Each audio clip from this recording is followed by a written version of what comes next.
ಆತ್ಮೀಯ ವೃತ್ತಿ ಬಾಂಧವರಿಗೆ ನಮಸ್ಕಾರಗಳು. 2026-27ನೇ ಸಾಲಿಗೆ ಶಾಲೆಗಳು ಪುನರಾರಂಭಗೊಂಡಿವೆ. ಹಾಗಾಗಿ ಶಾಲೆಗಳಲ್ಲಿ ಎಲ್ಲ ಶೈಕ್ಷಣಿಕ ಚಟುವಟಿಕೆಗಳು ಆರಂಭವಾಗಿವೆ. ಶಾಲೆಗಳಲ್ಲಿ ಪಠ್ಯಪುಸ್ತಕ ವಿತರಣೆ, ಸಮವಸ್ತ್ರ ವಿತರಣೆ, ಮಕ್ಕಳನ್ನು ಶಾಲೆಗೆ ದಾಖಲು ಮಾಡಿಕೊಳ್ಳುವುದು, ಹೀಗೆ ಇನ್ನಿತರೆ ಎಲ್ಲ ಕೆಲಸಗಳು ನಡೆದಿವೆ. ಅವುಗಳನ್ನು ನಾವು SATS ನಲ್ಲಿ ಎಂಟ್ರಿ ಕೂಡ ಮಾಡಬೇಕಾಗುತ್ತೆ.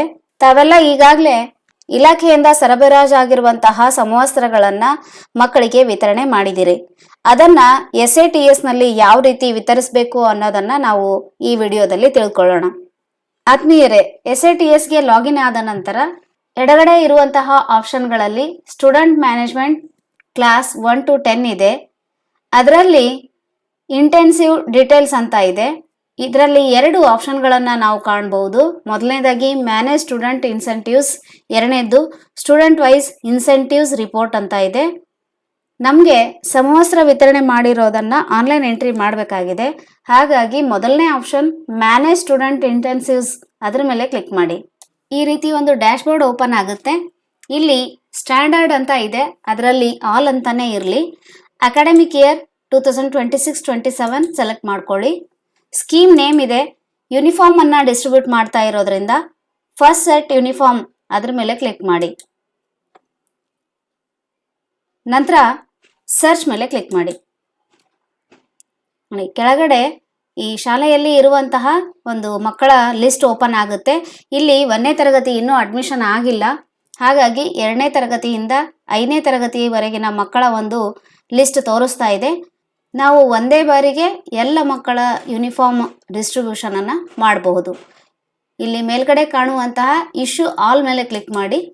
ಇಷ್ಟಾದ ನಂತರ ಕೆಳಗಡೆ ನಾವು ಡೇಟ್ ಅನ್ನ ಸೆಲೆಕ್ಟ್ ಮಾಡ್ಕೋಬೇಕು. ಅಂದ್ರೆ ಶಾಲೆಯಲ್ಲಿ ಯಾವ ದಿನ ನೀವು ಸಮವಸ್ತ್ರವನ್ನ ವಿತರಣೆ ಮಾಡಿದಿರಿ ಆ ಡೇಟ್ ಅನ್ನ ಸೆಲೆಕ್ಟ್ ಮಾಡ್ಕೊಳ್ಳಿ. ಒಂದ್ ವೇಳೆ ನೀವು ಮೊಬೈಲ್ ನಲ್ಲಿ ಮಾಡ್ತಾ ಇದ್ರೆ ಈ ಡೇಟ್ ಸೆಟ್ ಮಾಡ್ಲಿಕ್ಕೆ ಅವಕಾಶ ಇಲ್ಲ. ಸಿಸ್ಟಮ್ ನಲ್ಲಿ ಮಾಡಿದ್ರೆ ಡೇಟ್ ಅನ್ನ ಬದಲಾವಣೆ ಮಾಡ್ಕೋಬಹುದು. ಡೇಟ್ ಸೆಲೆಕ್ಟ್ ಮಾಡಿದ ನಂತರ ಅಲಾಟ್ ಮೇಲೆ ಕ್ಲಿಕ್ ಮಾಡಿ. ಆರ್ ಯು ಶೂರ್ ಅಂತ ಕೇಳುತ್ತೆ, ಓಕೆ ಮೇಲೆ ಕ್ಲಿಕ್ ಮಾಡಿ. ನೋಡಿ, ಇಶ್ಯೂಡ್ ಸಕ್ಸಸ್ಫುಲಿ ಅಂತ ಬರ್ತಾ ಇದೆ. ಅಂದ್ರೆ ಶಾಲೆಯಲ್ಲಿರುವಂತಹ ಎಲ್ಲ ಮಕ್ಕಳಿಗೆ ಸಮವಸ್ತ್ರಗಳು ಇಶ್ಯೂ ಆಗಿದೆ ಅಂತ ಅರ್ಥ. ಈಗ ನಾವು ರಿಪೋರ್ಟ್ ಅನ್ನ ನೋಡೋಣ. ಮತ್ತೆ ನಾವು ಸ್ಟೂಡೆಂಟ್ ಮ್ಯಾನೇಜ್ಮೆಂಟ್ ಕ್ಲಾಸ್ 1 to 10ಗೆ ಹೋಗಿ ಅದರಲ್ಲಿರುವಂತಹ ಇಂಟೆನ್ಸಿವ್ ಡೀಟೇಲ್ಸ್ ನಲ್ಲಿ ಎರಡನೇ option student wise incentives report ಅಂತ ಇದೆ. ಅದನ್ನ ಕ್ಲಿಕ್ ಮಾಡಿದಾಗ ಈ ರೀತಿ ಒಂದು ಡ್ಯಾಶ್ ಬೋರ್ಡ್ ಓಪನ್ ಆಗುತ್ತೆ. ಇಲ್ಲಿ ಮತ್ತೆ ಸ್ಟ್ಯಾಂಡರ್ಡ್ ಇದೆ.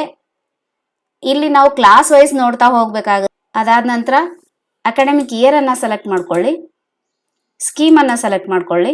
ಫಸ್ಟ್ ಸೆಟ್ ಆಫ್ ಯೂನಿಫಾರ್ಮ್ ಅಂತ ಸೆಲೆಕ್ಟ್ ಮಾಡ್ತೇನೆ ನಾನಿಲ್ಲಿ. ಅದಾದ ನಂತರ ಸರ್ಚ್ ಮೇಲೆ ಕ್ಲಿಕ್ ಮಾಡಿ. ನೋಡಿ, 2ನೇ ತರಗತಿಯಲ್ಲಿ ಒಟ್ಟು 4 ಮಕ್ಕಳಿದಾವೆ. ಇಲ್ಲಿ ಆ ಮಕ್ಕಳ ಹೆಸರಿನ ಎದುರುಗಡೆ ಎಸ್ ಅಂತ ತೋರಿಸಿದೆ. ಅದ್ರ ಕೆಳಗಡೆ ಯಾವ ದಿವಸ ನಾವು ಇಶ್ಯೂ ಮಾಡಿದೇವೋ ಆ ಡೇಟ್ ಕೂಡ ತೋರಿಸ್ತಾ ಇದೆ. ಕೆಳಗಡೆ ಇಲ್ಲಿ ಇನ್ಸೆಂಟಿವ್ ಗಿವನ್ 4 ಅಂತ ತೋರಿಸ್ತಾ ಇದೆ. ಇನ್ಸೆಂಟಿವ್ ನಾಟ್ ಗಿವನ್ 0 ಇದೆ. ಟೋಟಲ್ ಸ್ಟೂಡೆಂಟ್ಸ್ 4 ಇದೆ. ಈ ರೀತಿ ನಾವು ಇಶ್ಯೂ ಆಗಿರುವಂತಹ ರಿಪೋರ್ಟ್ ಕೂಡ ನೋಡ್ಕೋಬಹುದಾಗಿದೆ.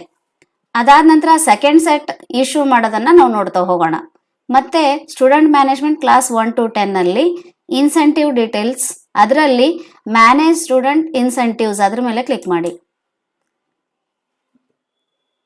ಸ್ಟ್ಯಾಂಡರ್ಡ್ ಆಲ್ ಅಂತಾನೆ ಇರಲಿ. ಅಕಾಡೆಮಿಕ್ ಇಯರ್ 2026-27 ಸೆಲೆಕ್ಟ್ ಮಾಡಿ. ಸ್ಕೀಮ್ ನಲ್ಲಿ second set of uniform select ಮಾಡಿ. ನಂತರ ಸರ್ಚ್ ಮೇಲೆ ಕ್ಲಿಕ್ ಮಾಡಿ. ಮತ್ತೆ ಇಲ್ಲಿ ಶಾಲೆಯಲ್ಲಿರುವಂತಹ ಎಲ್ಲ ಮಕ್ಕಳ ಲಿಸ್ಟ್ ಓಪನ್ ಆಗುತ್ತೆ. ನಾವಿಲ್ಲಿ ಕೊನೆಯದಾಗಿ ಇರುವಂತಹ ಇಶ್ಯೂ ಆಲ್ ಮೇಲೆ ಕ್ಲಿಕ್ ಮಾಡಬೇಕು. ಅದಾದ ನಂತರ ಕೆಳಗಡೆ ಡೇಟ್ ಅನ್ನ ಸೆಲೆಕ್ಟ್ ಮಾಡ್ಕೊಳ್ಳಿ. ಅಲಾಟ್ ಮೇಲೆ ಕ್ಲಿಕ್ ಮಾಡಿ. ಆರ್ ಯು ಶೂರ್ ಅಂತ ಕೇಳುತ್ತೆ, ಓಕೆ ಮೇಲೆ ಕ್ಲಿಕ್ ಮಾಡಿ. ನೋಡಿ, ಇಶ್ಯೂಡ್ ಸಕ್ಸಸ್ಫುಲಿ ಅಂತ ಬಂದಿದೆ. ಅಂದ್ರೆ ಎಲ್ಲ ಮಕ್ಕಳಿಗೆ ಯೂನಿಫಾರ್ಮ್ ಅನ್ನ ಇಶ್ಯೂ ಮಾಡಲಾಗಿದೆ ಅಂತ ಅರ್ಥ. ಈ ರೀತಿ ನಾವು SATS ನಲ್ಲಿ ಯೂನಿಫಾರ್ಮ್ ಅನ್ನ ಇಶ್ಯೂ ಮಾಡಬಹುದಾಗಿದೆ. ಈ ವಿಡಿಯೋವನ್ನು ವೀಕ್ಷಿಸಿದ್ದಕ್ಕಾಗಿ ಧನ್ಯವಾದಗಳು.